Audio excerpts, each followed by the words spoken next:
Hello, hello. Hope you guys are doing fantastic today. So a few days ago, 3, 4 days ago, something like that, I said that I'm done with the Titan. One Punch Titan is done, and I'm going to start working on my next project, which is going to be a Warbringer. And we went through many different versions, I would say. First, I wanted to do like a spear warbringer with bleeds. Then I realized after doing some more research, because I went in straight up blind without seeing any other content creators and stuff like that, I realized quickly that doing bleed on warbringer it doesn't quite add up, because there are other classes, especially blood mage, that is going to like increase the damage with the sorry, excuse me for a second, with the bleed node that allows all damage to increase the bleed damage, including Infernal Cries, and nothing that can really compete with that. So what I decided to do instead is like doing some heavy theory crafting. It was like, I don't know, 2 days ago or something like that, maybe 3 days ago, and I came up with this. And this is a build that, let me just put it this. It's fun to play. It's fun to play. I'm gonna show you, boys. I'm gonna show you. This is the very first which map we're gonna do. Let's just say this one. The very first version of this build, and I'm already, I have to say, quite pleased with where this build is going. So for the first version, for like the very unoptimized thing, still, this is looking really good. I'm going to open up Delirium. This build doesn't struggle with pretty much anything, but the problem is that my PC might not handle that, literally. I might have FPS drops to the point where the video is not going to be watchable, and I would love to avoid that, so I'm going to show you real fast the first few monsters in Delirium. Okay, we're very slow, getting slowed down.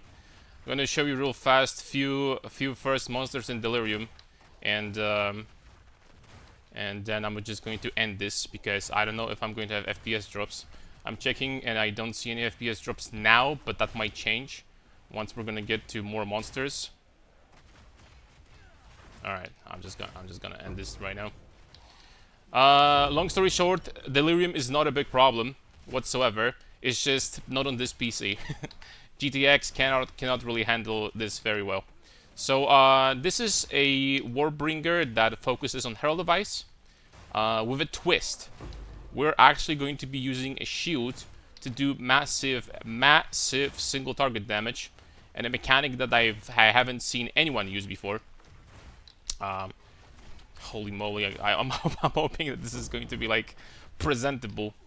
Yeah, only play that, guys, only if you have decent PCs, because this might be a problem. Now I'm gonna give you good news. This chain reaction, Herald of Ice chain reaction, happens because of Anvil's weight Warbringer node. Because we basically, on armor break, we proliferate our Herald of Ice with Devastate, with Armor Explosion, because they keep on taking damage, and this damage basically keeps on proccing Herald of Ice over and over and over again. I'm going to show you real fast how the build is going to look like without it, and good news, you can absolutely play this build without being a Warbringer, because we're going to drop this, and the only thing that's going to change, let's put these points over here. The only thing that's going to change is that you're not going to have Herald chain explosions. That's not going to like do that much though. The build is still going to be 100% playable, even without that. Hold on, let me pick up this stuff. A new build, new expenses, so we gotta pick up the currency. But you're gonna notice quickly, we need to get to some monsters first though, that the build is actually still going to feel quite... I mean, this is actually a horrible showcase, because this is a map with monsters having increased stun threshold, which screws me over quite a bit. This would look even better if I didn't have this modifier. This is one modifier that actually is going to be pain in the ass. You don't have to worry about this modifier if you have the armor break thing, because you don't rely really on heavy stunning enemies. But on the maps like this is a bad map showcase. But you're gonna see, even with this map modifier that basically screws up the explosions to a high extent, the clear is still going to look somewhat okay. Now, I know what you're thinking. This looks slow, and you're 100% right, but here's the thing. Once again, I haven't started optimizing the build yet, like pretty much at all. So, you know, this is like the very first version that's going to get much better in the future. So yeah, we're gonna focus on speed. Don't you worry. We're gonna make it faster. So yep, I have another good news. I'm gonna show you in a second. We're in the middle of breach now. Of course, the build is going to be extremely tanky because we're playing Warbringer with I can't see anything. we're playing Warbringer with what do you call it? With a shield and turtle charm, which means that 75% block, and we will be able to block all the hits in the game. Very strong defensive layer. On top of that, we will be utilizing a little bit of armor, and by that I mean like a decent amount actually. So the hits that will go through, we won't have to worry about that because we're gonna have physical mitigation. That being said, still, I would say that Warbringer with the chain explosions work very nicely. Unfortunately, I pretty much cleared the entire map, and I wanted to show you one more thing. Oh, oops. I wanted to show you one more actually rather important thing. Damn it. Maybe there's still some monsters left. I'm going to go back real fast. Because you don't actually have to have a really good weapon for that to work. You can do it on a budget. And what I mean by this, I go back to armor break, and you can use a unique mace, which I never thought I'm gonna say actually, because unique maces suck generally speaking. But you can use Tidebreaker, and Tidebreaker has this nice note here. All damage from hits with this weapon contributes to chill magnitude, which means that you're never ever with this weapon going to have problem, like basically chilling enemies, so the chain explosion like goes further and further, right? Because all of your damage is going to chill. Unfortunately, damn it. I mean, I might legitimately show you the next map, one more map, or maybe I'm going to. I'm not going to show you the next map. This is supposed to be like a short video, but trust me, with this weapon, you will be able to. I'm going to make a separate video about the budget version. Let's just put it this way. There's too many things to talk about. Now, you see on the weapon swap number 2, this little mace that absolutely nobody uses. It's 1 exalt. There is a reason why this mace is over here, which is really cool. But I'm not going to show you right here. I'm gonna explain that after the map showcase. For now, I'm just going to do like nothing crazy, right? Just swap to weapon set number 2, which we're gonna have more damage. I'm going to just swap 40% more damage on the shield charge. And let's see how much damage we're doing to bosses with this build, with shield charge, right? I'm gonna drop this. I'm gonna break their armor. I'm gonna use Warcry, and we're going to wait for the first hit. For some reason, didn't do enough damage, because I should hit him way harder. But second hit for like about 3 million, right? So this is pretty much how hard you're supposed to hit.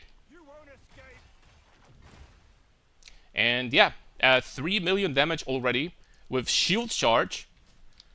And this shield charge has another huge benefit.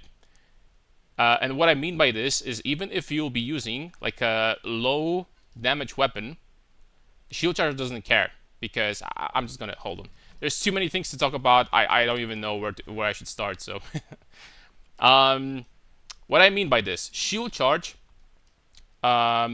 receives damage from the shield. The more armor you have on your shield, the more, and also with skill levels, but the more armor you have on your shield, the more damage you're gonna have from shield charge. And this is a nothing special shield. I bought it for 40 exalts. There are shields that have about 1500 armor. Of course, they're very expensive, but you can get something like that, something like this. And what is cool about this build is that what you're not gonna kill with Stampede, or whatever you want to use. The thing is, Stampede is not mandatory. You can, for example, use Sleep Slam. You can use really any skill you want. That's the beautiful part about it, because, you know, it's a Herald of Ice build. So it's not really going to matter as long as you can proliferate the freeze properly. So it's not really going to matter that much if you have like a really good weapon, because the enemies that you're not going to kill with Stampede, you're going to finish off with Shield Charge because it hits like a truck. As you saw, I did 3 million damage to this boss. And that is extremely unoptimized. Extremely. I don't have like this jewel socket is like whatever, right? I don't have these damage nodes over here. I don't have so many things. This is like, once again, the first version of this build, so it's going to get much better. On top of that, I have +3 Stampede, Prism of Belief here. Of course, you could get +3 Shield Charge, so that's going to be like by default like 30% more damage, right? So it just goes on. And just trust me, guys. On Molten Titan, in the beginning, we were also doing like 4 or 5 million damage, and we ended up doing 30 million damage with a single hit, right? It's gonna be the same with this. But what I wanted to talk about is Nebulok. So pretty much every single unique weapon in this game I've seen, if it does something cool, like for example, I'm gonna show you. I have a weapon here. For example, this all damage from hits with this weapon contributes to chill magnitude, right? Fully armor breaks armor equal to 40% of damage from hits with this weapon, right? You know what I mean. It is only going to work with weapon. It's not going to work with shield, something like shield charge, for example. Nebulok is the only freaking exception. Nebulok, this attacks consume an endurance charge to critically hit, is going to work with shield charge. It is going to work. I tested it. I did a super scuffed version with this 89 level 80. I was 88 level character with like I wasn't even super hard theory crafting about how to hyper optimize this build, right? And I hit Zesht for 8 million damage with this weapon. I hit Zesht for 8 million damage because I consumed the endurance charge, which you can get very easily by just we want to armor break the enemies anyway because it's not an Avatar of Fire build. So armor break is actually going to increase the amount of damage you'll be doing to bosses quite a bit, right? So we have 40% chance to gain endurance charge when you supported skills fully break armor. And you might ask, what happens if you don't get this 40% chance? That's very simple. You just use shield charge, and you consume that broken armor, so you can apply broken armor again, right? So most cases, you're gonna basically do something like this, shield charge, do something like this again, and you have your endurance charge. And what it does, it is going to consume that endurance charge to guaranteed a crit on a shield. And this on a high budget, not even on a high budget, even on low budget, like you can get 1,000 armor shield for pennies. This is going to hit like a truck. I hit with this, as I mentioned before, literally hyper unoptimized for 8 million. I hit Zesht for 8 million. Guys, it's going to go to like dozens of millions. This damage, how much I can do with this. And it's a freaking 1 exalt weapon. It's going to get absurd. Yes, you're gonna get like these crit nodes. You're gonna get these crit nodes. I didn't take any crit nodes whatsoever. I just wanted to test if it works, and it works. And I hit him for 8 million, man. You of course you can anoint this. Where is this crit? Where's this crit node? Not this one. This one, like 60% increased critical damage bonus. Like, I don't even like know how much damage this shield charge is going to freaking hit for with this 1 exalt weapon, you know? So single target, completely solved on this build. Clear, completely solved because Herald of Ice is going to clear like mother, I don't know what. I'm not gonna finish. And the tankiness is also going to be there because we're playing Warbringer with Turtle Charm, 75% block. I'm going to get to that point very easily. On top of that, we're going to have armor. And we have Scavenge Blading for more armor, pretty much up permanently. On top of that, we're going to have a good life.